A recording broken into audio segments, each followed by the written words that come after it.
So, hello and welcome, my dear student, in my channel, A Journey with Physics, where quality matters. So, আজকেরও আমাদের একটা নতুন session শুরু হবে। আমাদের যে সেশন হবে আজকের ইন্ট্রোডাকশন টু ফিজিক্স চ্যাপ্টারের এইচসি ভার্মা সলিউশন। তাহলে আমরা পার্ট 1 এ যেটা করেছিলাম সেটা হচ্ছে কি ফার্স্ট দুটো কি তিনটে অঙ্ক করেছিলাম। আজকের কিন্তু তারপর থেকে শুরু হবে এবং তোমরা জানো এভরি অল্টারনেটিভ ডেতে at 10 PM HC Verma solution upload হয় from class 11 and class 12. So তোমরা যারা নিট জেই ডব্লিউবিজেই এর জন্য প্রিপেয়ার নিচ্ছ বা নতুন ক্লাস 11 এ পড়ছো বা নতুন ক্লাস 12 এ পড়ছো, যারা ভবিষ্যতে কোনো নিট জেই সব দেখছো, তাহলে তারা তোমরা সবাই জানো যে HC Verma is a very much essential book and a magical book for concept growing in physics. Okay, so HC Verma solution তো প্র্যাকটিস করাটা দরকার। আমরা যেটা করছি সেটা অবজেক্টিভ 1, অবজেক্টিভ 2 এন্ড এক্সারসাইজ। তো আমরা ফার্স্ট এক্সারসাইজটা থেকে সলভ করতে শুরু করেছি, যেখানে নিউমেরিক্যাল প্রবলেমস থাকে। সেই নিউমেরিক্যাল প্রবলেমস গুলোই আমরা হচ্ছে আস্তে আস্তে করে শুরু করব। এবং প্রথম ক্লাসটাতে ছিল আমাদের কিছু ডাইমেনশনের উপর প্রবলেম, আজকের ক্লাসটা তো কিছু ডাইমেনশনের উপর প্রবলেম করব এবং শেষে একটা ভীষণ মজাদার অঙ্ক করব। এবং হচ্ছে যাদের কাছে বইটা আছে তারা তো দেখতে পাচ্ছ পেজ নাম্বার 10, আর অথবা কোশ্চেন স্ক্রিনে আসবে, তোমরা সেই কোশ্চেনটা দেখে লিখে নিও, তারপরে সলিউশনটা করতে দেবো। ওকে, আর যারা চ্যানেলটাকে ফার্স্ট অফ অল দেখছো তারা চ্যানেলটাকে অবশ্যই সাবস্ক্রাইব করবে, লাইক করবে, আর বন্ধুদের মধ্যে বলতে হলো না, ঠিক আছে? আর পুরো ভিডিওটা শেষ পর্যন্ত দেখতে থাকো, ডোন্ট স্কিপ, বিকজ অফ প্রচুর কিছু শেখার আছে। ওকে, নাও কোশ্চেন নাম্বার ফার্স্ট ডেতে, দ্যাট ইজ আ পার্ট 1 আমরা পার্ট 1 মানে কোশ্চেন 1 2 3 করেছি। আজকে পার্ট 4 এর পালা। পার্ট 4 এ কি প্রশ্ন বলেছে দেখো। পার্ট 4 এ প্রশ্ন বলেছে find the dimension of the electric dipole moment and the magnetic dipole moment. Pen গির গায়া। ওকে, এম এন্ড তোমাদের রিলেশন প্রোভাইড করা আছে, that is electric dipole moment P সমান কিউ ইন্টু ডি করা আছে, আর ম্যাগনেটিক ডাইপোল মোমেন্ট এম সমান আই ইন্টু এ করা আছে। যেখানে তোমাকে বলা আছে দেখো যে এ হলো আমাদের এরিয়া, কিউ হলো চার্জ, আই হলো current and D is the distance. Okay, D is the distance. তাহলে আমরা এখান থেকে কিভাবে করব দেখো। সো পি সমান কি, পি এর মাত্রা তাহলে ইলেকট্রিক ডাইপোল মোমেন্ট, তাহলে কিউ সমান কি হয়, Q that is of IT হয়, তাই তো? কিউ সমান আইটি হয়। তাহলে কিউর মাত্রা কি আসে না, কিউর মাত্রা আসে capital I into capital T, that is IT, and distance এর জন্য L, that is of LTI. Left থাম ইমপ্রেশন, বাম হাতের বুড়ো আঙুলের চিহ্ন দাও, থাম দাও, টিপ ছই দাও। সো LTI এসছে, and the magnetic dipole moment, that is of current into area. Area কি হয়, পাই আর স্কয়ার, পাই এর তো কোনো ডাইমেনশন নেই, তাহলে আর স্কয়ারের dimension that is of L square, that is IL square. Okay, তাহলে আমাদের ডাইমেনশন IL স্কয়ার এসছে, and electric dipole moment is LTI. Okay, now moving to the next, that is a question number 5. Very easy at the beginning. So chalo moving to the next, that is a question number 5. Question number 5 এ কি বলেছে দেখো। question number 5 এ বলেছে, স্ক্রিনে দেখো question কি এসেছে, find the dimensions of, that is a Planck constant H, and the equation E equals to h nu, where E is the energy and nu is the frequency, তাই তো? E is the frequency nu। তাহলে E equals to h nu বলেই দিয়েছে, ঠিক? তোমাকে h এর মাত্রা বার করতে হবে, that is of E এর মাত্রা by of nu এর মাত্রা, তাই? nu dimension, and you know relation nu equals to 1 by t হয়, তাই তো? 1 by time, that is of 1 by পর্যায়কাল হয়, ঠিক? আর পর্যায়কাল মানে time period, that is of time. তাহলে ই ডাইমেনশনে যায় তুমি বসাতে পারো শক্তি, দ্যাট ইজ অফ কার্য, that is of work, by new, that is of time inverse, time inverse হল। ওকে, তার মানে কি আসলো, M L square, that is of T minus 1, ঠিক? This is the dimension of h, ঠিক আছে? This is the dimension of h. Okay, তাহলে এটা হলো Planck কনস্ট্যান্টের dimension from the given equation. Like according to given equation, this is the Planck constant dimension, and Planck constant dimension is always same, যাই টাইপের equation দিক না কেন। আচ্ছা, তোমাদের যদি পড়া হয়ে থাকে ক্লাস 11 এর কেমিস্ট্রিতে তোমরা জানো বোর স্বীকার্য MVN/Rn সমান হয় NH/2π। কি হয়? NH/2π হয়। এখন তুমি বোথ সাইডকে লক্ষ্য করো, এই পুরো জিনিসটার ডাইমেনশন যা হবে H এর ডাইমেনশন তাই হবে, বিকজ n হলো একটা পিওর নাম্বার 1 2 3 আর 2π হলো একটা নাম্বার যার কোনো ডাইমেনশন নেই। তাহলে n আর 2π কোনো ডাইমেনশন নেই, তার মানে MVN/Rn এর ডাইমেনশন আর H এর ডাইমেনশনের সাথে সমান। m এর ডাইমেনশন কি হয়? ভর, ভর বসে গেল। v মানে ভেলোসিটি, দ্যাট ইজ LT-1 হয়। Rn মানে কি হয়? That is length. তাহলে আসলে কত? দেখো ml²T-1। তাহলে এখানেও এসেছিল ml²T-1, এইভাবেও এসেছিল ml²T-1। ঠিক? Okay, now moving to the next question, that is question number 6। কিন্তু কোশ্চেন নাম্বার 6টা আমরা করব না, তোমাদের জন্য HW দেওয়া থাকবে। সেখানেও কিন্তু গিভেন সাপ্লাই আছে, মানে কোশ্চেন দেওয়া আছে, মানে ইকুয়েশন দেওয়া আছে। তোমরা হচ্ছে কি সেটা ধরে ধরে অ্যান্সার গুলো বার করার চেষ্টা করবে। আমি কোশ্চেন নাম্বার 6টা সাপ্লাই করে দিচ্ছি স্ক্রিনে। কোশ্চেন নাম্বার 6 দেখো স্ক্রিনে এসছে, তোমরা এইটা অনুযায়ী বাড়িতে প্র্যাকটিস করো এবং কমেন্ট বক্সে চাইলে কমেন্টে অ্যান্সার করতে পারো। ওকে, নাও আমরা যেটা করব that is a question number 7, taking the force, length and time to be the fundamental. ঠিক? তাহলে কোশ্চেন নাম্বার 7 তোমাদের স্ক্রিনে এসে গেছে, দেখে নাও। Taking the force, time and pressure, তাই তো? Force, pressure and time T, না force, length and time T to be the fundamental quantity. তাহলে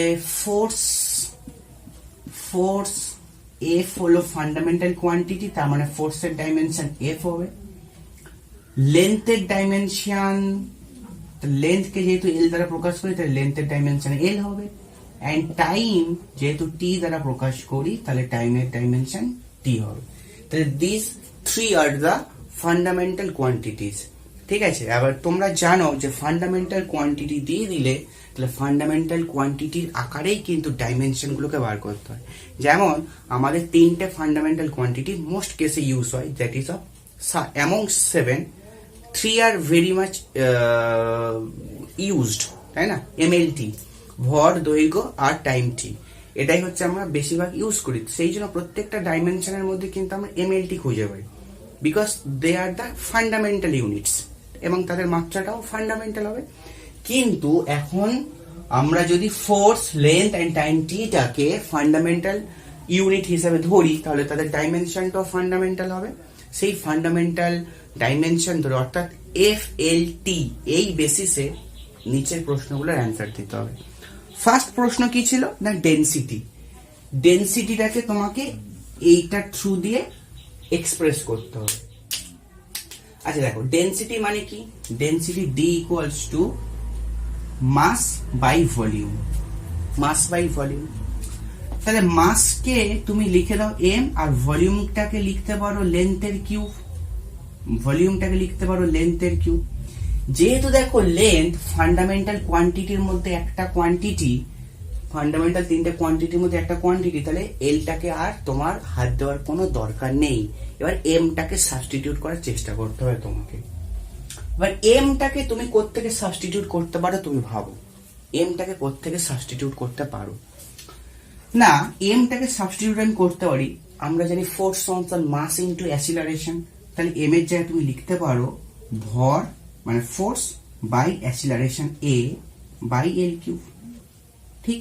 তাহলে মাসের জায়গায় ফোর্স বাই অ্যাসিলারেশন লিখলে ফোর্স, এবার acceleration is not a fundamental quantity, is not a fundamental quantity. কিন্তু বিকজ এখানকার ফান্ডামেন্টাল কোয়ান্টিটির মধ্যে অ্যাসিলারেশন নেই, তাহলে অ্যাসিলারেশনটাকে সাবস্টিটিউট করতে হবে। অ্যাসিলারেশন এটাকে কিভাবে লেখা হয়? মাত্রার দিক দিয়ে, তাহলে LT-2, এবং এই এলটাও কিন্তু ফান্ডামেন্টাল কোয়ান্টিটির মধ্যে আছে আর টিটাও কিন্তু আমাদের ফান্ডামেন্টাল কোয়ান্টিটির মধ্যে আছে। তার মানে তুমি যদি এর ডাইমেনশন বসিয়ে দাও তাহলে ঠিকঠাক, আর কোনো সাবস্টিটিউট করার কোনো দরকার নেই, বিকজ এল আর টি যেটা অ্যাসিলারেশনের ডাইমেনশন হয় সেটাই কিন্তু সেই দুটো বেসিস বা সেই দুটো ফান্ডামেন্টাল কোয়ান্টিটি ওখানে সাপ্লাই আছে, তাহলে আমাকে চেঞ্জ করার কিছু দরকার নেই। তাহলে এর জায়গায় তুমি বসাতে পারো, এবার তুমি আচ্ছা তুমি তাহলে এরকম করো a 1/L3, এটা হলো আমাদের d। তাহলে ডেনসিটিকে এইভাবে ভাঙতে ভাঙতে এসছি। তাহলে ডেনসিটির ডাইমেনশন, তাহলে ফোর্সের ডাইমেনশন মানে f, এর dimension that is LT - 2 and 1/L3 এর ডাইমেনশন দ্যাট ইজ 1/L3। তাহলে এখান থেকে যেটা করলে আসবে, তাহলে ফোর্স f আসলো, L⁻⁻4 আসলো, আর t² আসলো। This is the dimension of the density, ঠিক? This is the dimension of the density, ঠিক আছে? তাহলে FL-4 t² দেখা যাক। FL4 কত দাগে করছি আমরা? 7 দাগে a করছি, 7 দাগের a, FL-4 t², ঠিক আছে? চলো মুভিং টু দ্য নেক্সট। এবং নেক্সট প্রশ্ন কি ছিল না, নেক্সট যেটা কোশ্চেন ছিল বি দাগে, সেটা ছিল আমাদের প্রেসার। ভেরি গুড, প্রেসার ছিল। এবার দেখো প্রেসার পি, পি কে কিভাবে লেখা হয়? Force by area, force per unit area.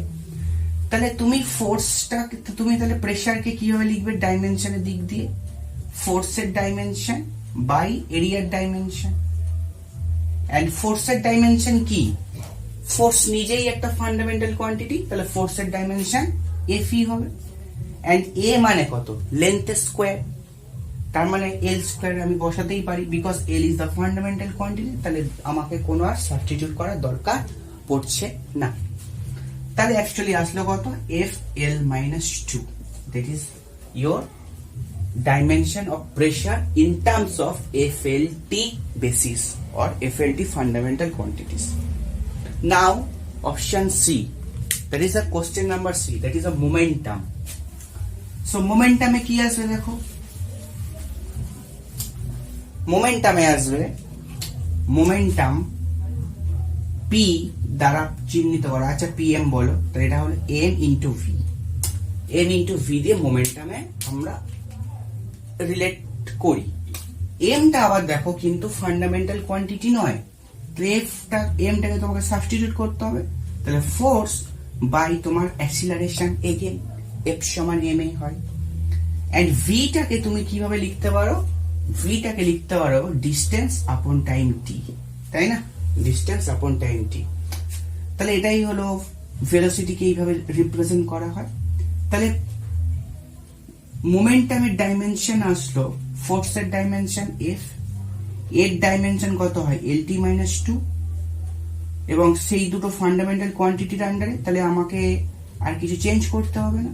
S মানে কত? লেন্থ, এবং লেন্থ হলো একটা fundamental quantity, that is of L, আর টি তো ফান্ডামেন্টাল কোয়ান্টিটি আগে থেকেই ছিল। তাহলে আসলো কত? এফ, এল ক্যান্সেল করলো, টি নিচে আসলো একটা -1, উপরে চলে গেল FT। তাহলে হলো মোমেন্টামের ডাইমেনশন এসছে FT, দ্যাট ইজ অপশন, মানে FT, কোনো অপশন নেই। PM এর ডাইমেনশন, দ্যাট ইজ মোমেন্টামের ডাইমেনশন এসছে FT, ঠিক আছে? Football club. So now option, এবার question number D. Question number D তে কি আসছে দেখো, কোশ্চেন নাম্বার ডি তে আছে কি দিয়েছে দেখো? এনার্জি। ভেরি গুড, এনার্জি ই। আচ্ছা এনার্জি ইটাকে তুমি কিভাবে লিখতে পারো? এনার্জি ইটাকে বল ইনটু সরণ, কার্য মানেই হলো এনার্জি, তাই তো? এনার্জি মানে বল ইনটু সরণ, that is force into displacement টি, তাই তো? কার্য যা এনার্জি তাই, তাহলে ফোর্স ইনটু ডিসপ্লেসমেন্ট। তাহলে এনার্জির ডাইমেনশন তাহলে কি হলো? ফোর্সের ডাইমেনশন আর ডি এর ডাইমেনশনের গুণ। তাহলে ফোর্স নিজে একটা ফান্ডামেন্টাল কোয়ান্টিটি, তাহলে ফোর্স থেকে গেল, আর ডিস্টেন্সের ফান্ডামেন্টাল কোয়ান্টিটি ইউনিট মানে মাত্রা এল। তাহলে এনার্জি ডাইমেনশন ই এফএল এসছে, ফেল করা পাবলিক, এফএল এসছে। ওকে, তাহলে এফএল এসছে। So the questions are very very easy. The question খুব সহজ ছিল বা সহজে ছিল, করতে পেরেছি আমরা। সো আজকের আমরা যেটা করেছি, 3টে প্রশ্ন সলভ করেছি, দ্যাট ইজ 4, 5 and 7। 6টা তোমাদের HW কাল দিয়েছি, কোশ্চেনও সাপ্লাই ছিল।